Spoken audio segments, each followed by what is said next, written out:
Today we bring you discussion on the canceling of the city council meeting discussing the new 76ers place, the pardoning of Hunter Biden, and protests erupting across Georgia against the new government. Please stay tuned.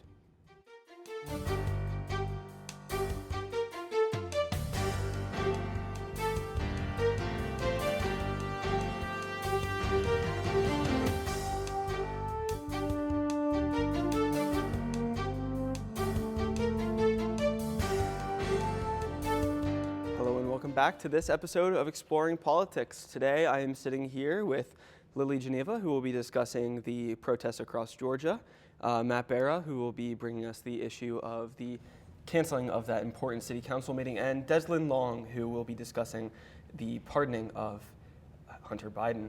So first, I suppose we should go to the biggest local issue, very hot contested right now. Matt, would you like to introduce your issue? Sure. Well, like you said, Peter, this is still a very hot issue here in Philly, still a big piece of news here in Philadelphia.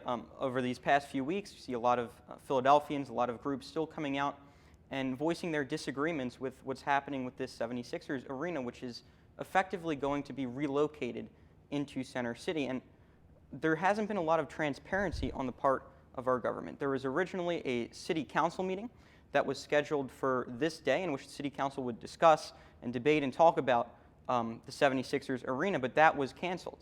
And the reason it was canceled, they say, is because there are still sort of these constructive talks going on, these agreements that are being filled out within the government. But what that really means is they're not all that interested in hearing what the people have to say, because they know that the 76ers arena being moved is a wildly unpopular idea in Philadelphia. The vast majority of Philadelphians disagree with the 76ers arena being relocated. Now, it's estimated to cost about $1.3 billion. Just to put that into perspective, $1.3 billion is almost as much money as Kamala Harris spent on her campaign in the 2024 presidential election. So a lot of money there, of course. Now, I want to open this up to the panel. What do we think about these recent developments? For one, I absolutely agree. It shows that the city council and the city government does not care what the people of Philadelphia think. I mean, you said it perfectly yourself, Matt.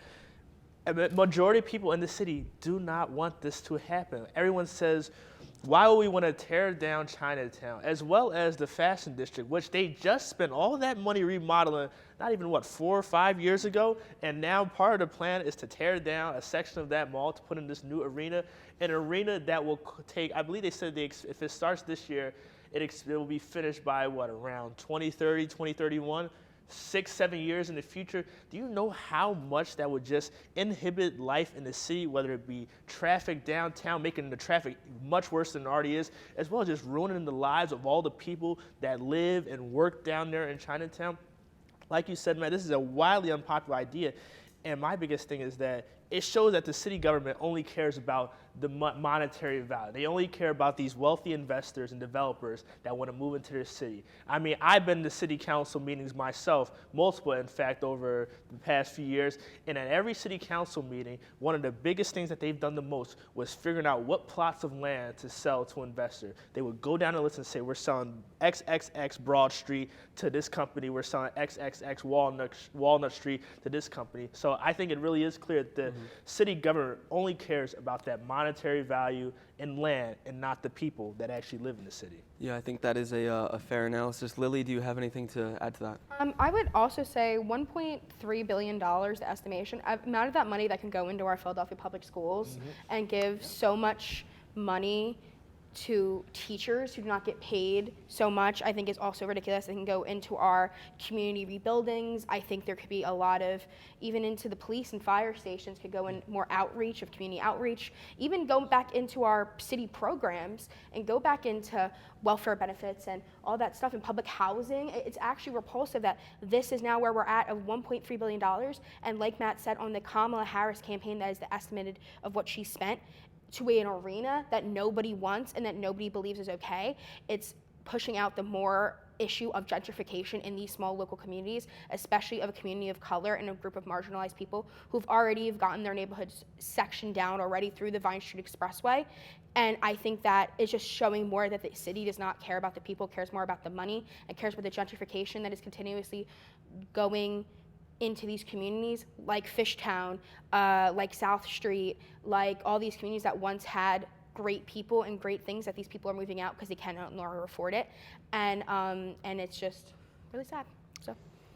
Yeah, that is a very understandable take as well. I personally believe that it's very telling that the excuse given for why this meeting was canceled is they haven't been able to iron out all the agreements behind the scenes.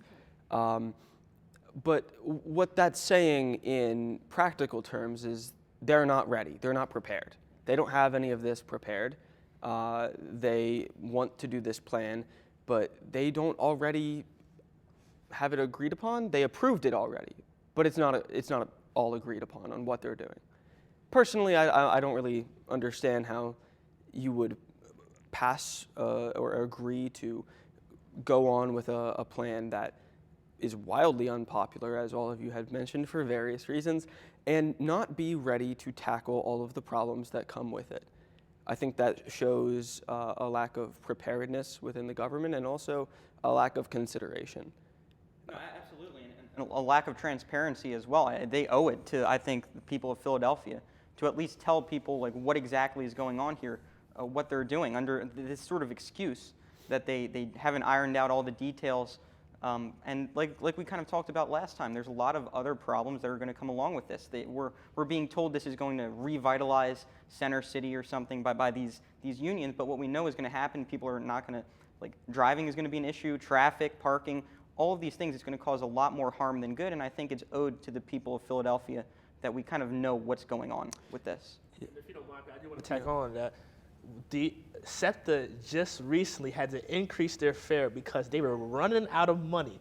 And do you know that SEPTA is one of the main ways that people get into Center City? I know myself, I take the subway, I take the bus down there in the Center City all the time because a lot of times there is no parking. Parking is difficult for people who live in Center City. Mm-hmm. And so if SEPTA is already facing these problems, I think that going back to what you said about City Council, they're not prepared. I believe that they do not have the capacity to build this arena while SEPTA is facing these problems. It will just make the commute downtown to work for all those people who work in Center City absolutely horrible. And that $1.3 billion, why not use that to fix I was going SEPTA? to say, why not use that to fix SEPTA? Why am I having to pay 50 cents more for buses and trains that are still late and that are still not running in service in some cases for many of the lines? Also not even still safe. Exactly. And there's a crazy issue on that as well. Yeah, I was going to add that with this massive investment in the heart of the city, the city government wants it to be not seen as a gentrification of the city, not seen as a foreign investment that's taking hold of the city, but rather as a investment into the heart of the city, making the city better. And if they do really want it to be that way, I would ask, why not improve the ability to make use of it? Because if we are still going to have the same SEPTA system that we have right now, given all of the problems that it's facing right now that you very fairly mentioned, why not fix all of those problems? Because if it's having problems now, they're only going to get worse. But unfortunately, we are out of time for this issue, and we will have to go to a brief break. But when we come back, we will be going first to Lily to discuss the protests in Georgia, and then Des to discuss the pardoning of Hunter Biden. But please, stay tuned. More to come.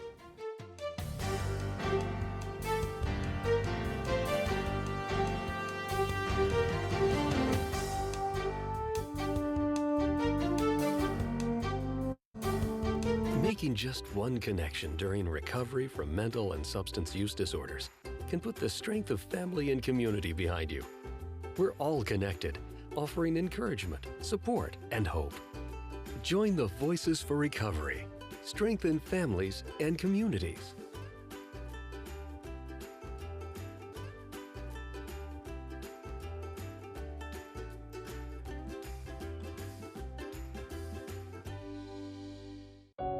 We live in a country that incarcerates its own people more than any other nation in the world. The individual can age out of crime.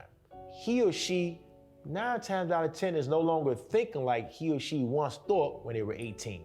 This is a good time to have a second look for everyone. We have 50 years of data that proves to us emphatically that the old way of doing things no longer works.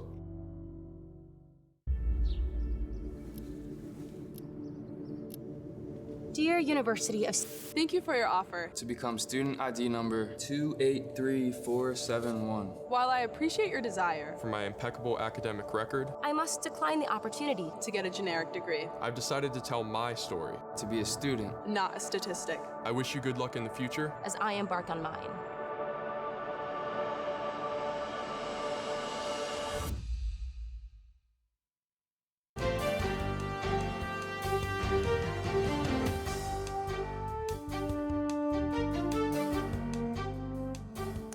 Hello, welcome back. Thank you for staying tuned. Right now we are going to be going right into the issue of protests across Georgia erupting as the Dream Party takes over, and people evidently are not too happy about that. Lily, would you like to provide more detail for them? Yeah, so in the eastern country of Georgia, their newly elected parliament of the Dream Party, as a pro-Russian backed party, has suspended the option of joining the EU till 2028, and the people of Georgia are angry and upset, and a revolution is basically happening in the capital of Tbilisi and also all across Georgia, and people are angry, and I think that everyone has a right to, and almost 80% of the country does not support not joining the EU, and they do not want to be part of Russian propaganda. Yeah, I think that this is an issue where it's a domestic issue to Georgia, but it really is an international issue. Yeah. It comes about as a consequence of the greater conflict between EU and Russia that has been ongoing since probably about the early 2000s, I'd say, when the rebuilding of Russia post-Soviet Union kind of fell apart with Putin coming to power. So I would like to throw it to one of you two, whoever would like to go first, to see what do you think about this? Well, look, I think the people of Georgia have the right to be able to say we want to be a part of the EU, and if what you say is true, 80% of the people of Georgia do want that to happen. I don't think the government should be stifling sort of a discussion and debate about this. With that said, I think there are a lot of questions about the efficiency of the EU, specifically with a lot of the member countries. A lot of the countries that are a part of the EU don't feel like the EU sort of has that country's best interest in mind, don't feel that this sort of globalist organization has the best interests of each of these nations. They don't like being told what their taxes need to be. They don't like to be told how they have to live their lives. They don't like being told sort of, what kind of expenditures they need to make towards global warming, as opposed to sort of addressing other issues that are domestic to those nations. But with that said, with a lot of those questions out of the way, I do think that Georgia should be able to discuss kind of moving into the EU. I don't think the government should shut that down for them. Matt, I absolutely agree with you on your first point. I mean, the whole point of a representative democracy is that we elect people to represent us, in whether it be in Congress or in Parliament. These people are supposed to do the wishes of what their constituents want. And so if like 80% of your constituents want to do something and you decide to say, no, we're actually not going to do that, then obviously there will be some sort of backlash, some sort of protest against this. And I also think this is also showing that there's a sense of unrest throughout the world about this distrust in government. I mean, we were talking about this during the break about how in South Korea, how they instituted martial law, and everyone just went and surrounded the parliament's building as the opposition tried to go in and take back control. Or even in France, where the French parliament voted an order of no confidence against their own prime minister, meaning that a new prime minister and a new government has to be picked. I mean, I think this is showing that all around the world, people are becoming unhappy with the government that they pick. And one could even argue that after the current U.S. election, that this may be happening as well soon. We haven't seen anything as to the degree of Georgia, France, and South Korea, but one could ask, will this happen to us in the future if people continue to get more and more unhappy? Yeah, I think that is a very fair question, and I think that we are kind of seeing that question be asked, I'm not with the same tone as the countries you just mentioned, but across Europe and across the westernized world. We've seen it in Germany with the rise of the AfD, in Austria, I forget the name of their party, but there is a far-right populist party that has taken a significant hold on their political institutions, and a lot of people are unhappy with that. And then also we're seeing in Italy with, I believe it's President Meloni, people resisting her party and alleging ties with Mussolini and his ideology. So I think that what we are going to see across the next couple of years, across international politics, Western democracies, is there is a growing question of what is democracy? Who is it serving? What is the purpose of it? And is the current way that we are doing it accomplishing its ends? I think the answer that is going to be the resounding conclusion is no, as we are seeing in Korea, as we are seeing in France, and as you just mentioned, Georgia. There is a very large issue with the way that democracy is being held across the world. And I think we are going to see a push to change that within the next couple of years. Lily, before we go to a break, would you like to have any final thoughts? I think I'm very proud of the Georgian people for inciting a revolution, and I think it's only going to get more. It's only going to get faster, and more people are going to join it, and I think it's going to happen all over the world, where people are standing up against oppression and corruption within their local governments.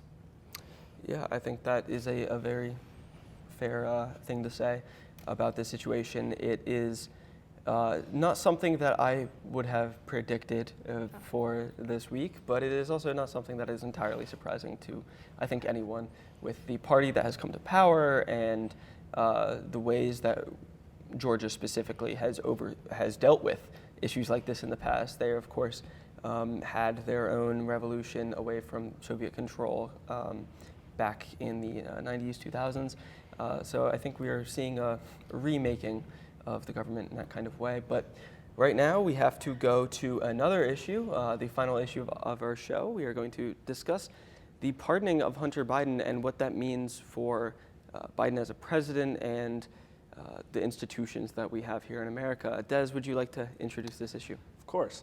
So on Sunday afternoon, President Biden issued a pardon to his son Hunter Biden, who, if you all remember, was convicted of 3 federal firearm offenses a few months ago after he admitted to illegally owning a firearm, while using drugs and being addicted to drugs.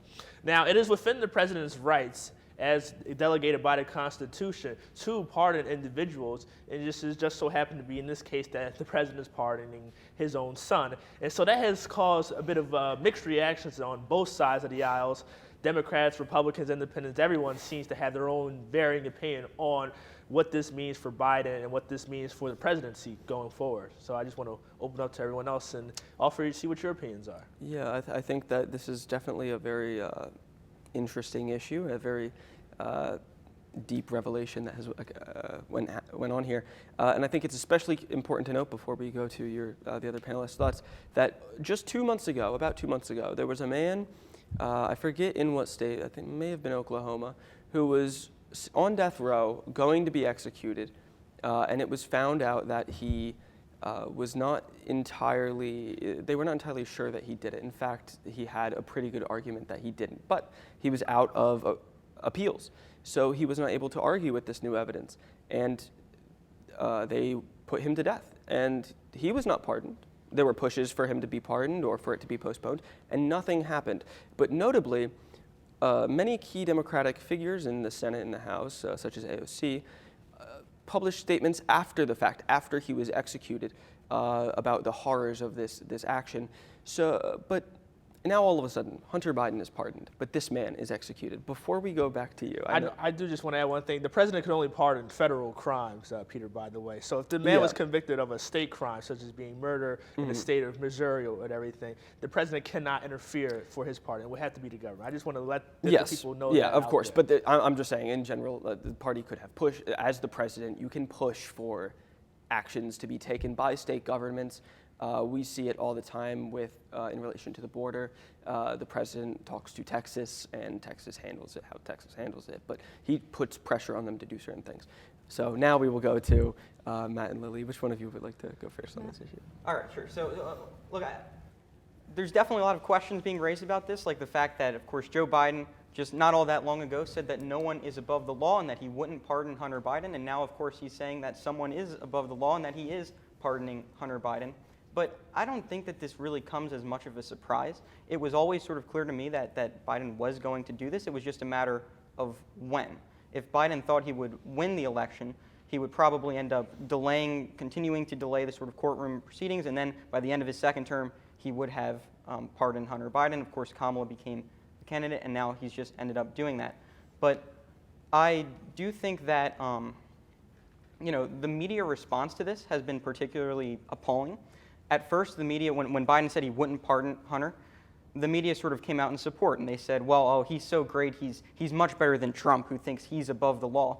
And now that Biden has pardoned Hunter, now they're all coming out and saying that, well, Hunter was unfairly prosecuted to begin with, and all of these things are really shifting gears, and I think it really speaks to why the American people, by and large, distrust the media and think the media is corrupt. All right, and then we will go to Lily for your opinion on this. I would say for Hunter Biden, he has had a long experience of life of horrific things happening to him. His sister and his mother died in a car crash when he was a child. His other brother died of brain cancer I think in 2015, 2016. So I think Hunter Biden's had a long life, and frankly, I understand that Hunter Biden may have committed crimes and whatever the case is, but at the end of the day, Hunter Biden has had serious drug issues, and there has been issues along that where sometimes people don't think of their best instinct. But I will say Trump has already acknowledged that he's going to pardon anyone who is in federal prison for January 6th crimes. And I think not every single one of those people were on drugs or are under the influence of something, where they were almost probably sober when Trump said go to the Capitol and protest. So I think that also has a big play in it as well. I'm not saying Hunter Biden deserved to be pardoned or not, but I'm saying Hunter Biden wasn't under the complete sober influence when things were taken care of. Lily, why I see what you were saying, using the January 6th protesters as a reference, a comparison. I don't think that's much as an effective comparison as people would think. I mean, I think a more effective comparison about Trump pardoning people would be the fact that he pardoned his son-in-law's father, Charles Kushner, who, if you remember, was convicted by New Jersey, actually by prosecutor Chris Christie at the time, of numerous different tax and financial crimes years ago, but he was pardoned under President Trump. So I don't think that whole January 6th comparison it holds enough standard to the Hunter Biden comparison. But I also do want to say that, yes, just because I understand the fact that Hunter Biden has had a hard life and everything, but he still broke the law. He still was tried and convicted as a part of the law, as part of our justice system. And the fact that the president pardoned him, it's within his rights. So what if it was his son or not? I think that the president can pardon someone as constitutionally delegated. Now, there is more to discuss here, I know, but unfortunately we do have to go to a brief break, and then we will come back for our final thoughts, where we can all share how we feel about all of the very contentious issues that we've mentioned so far. So yeah, we are going to go to a brief break. Please stay tuned. We will see you all in a couple of minutes.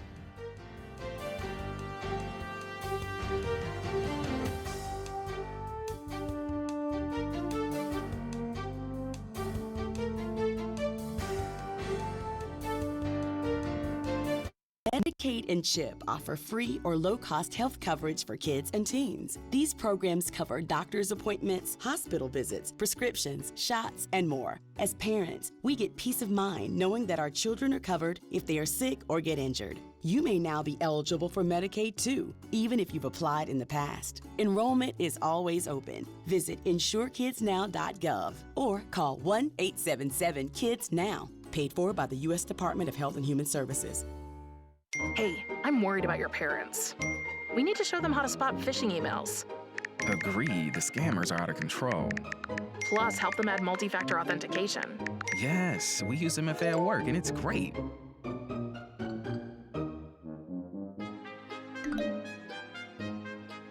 Software update? Done. Time to celebrate.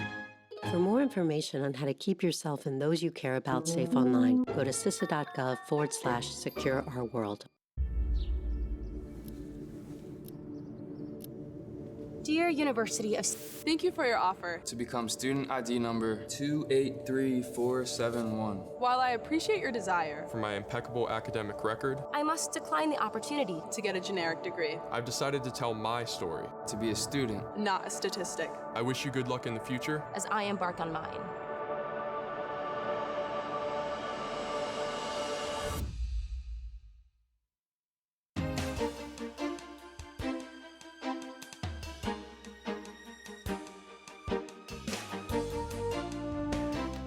Welcome back. Thank you for watching this whole episode with us where we discussed all these very interesting issues so far.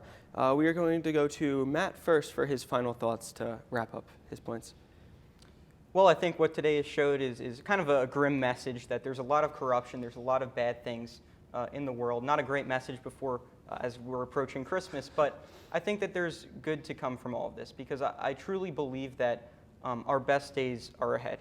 I think that if people hold true to themselves, stay true to others, and hold themselves to a high standard, I think that things will truly get better, and I think that the future is bright for America. Thank you, Matt, for your final thoughts. And now we will go to Lily. I would think that revolutions are already happening around the world, and I hope that they continue on going resistance against governments and going against corruption within their nations. And I just hope things continue on for people who don't forget that passion for their nation and nationalism. I think that is an important idea. Des, your final thoughts? Continuing that trail of corruption and revolutions, I think I just want to say that the Constitution is the supreme law of the land, and it delegates certain powers to certain officials in our country. And some people may not agree with the decisions that certain officials have made, but if they are within their powers, there's pretty much nothing we can do besides respect and obey the law of the land. Thank you. I think it is important to note an underlying theme of all of the issues discussed in this episode. There are actions being taken by governments and political bodies that are making people ask very important questions about the purpose of these institutions and the purposes of these governments. And the people asking these questions have every right to. It is important that they do, and that is how we achieve a betterment of society. That is how all of our societies have progressed throughout history. So I think that on our next episode, next season, our season is coming to an end here, we will end up discussing these same questions that we are discussing now, just in different events. So please go follow our Instagram. It's Exploring Politics LTV. We will make posts whenever we have episodes or special events. So thank you for tuning into this episode. Have a nice day.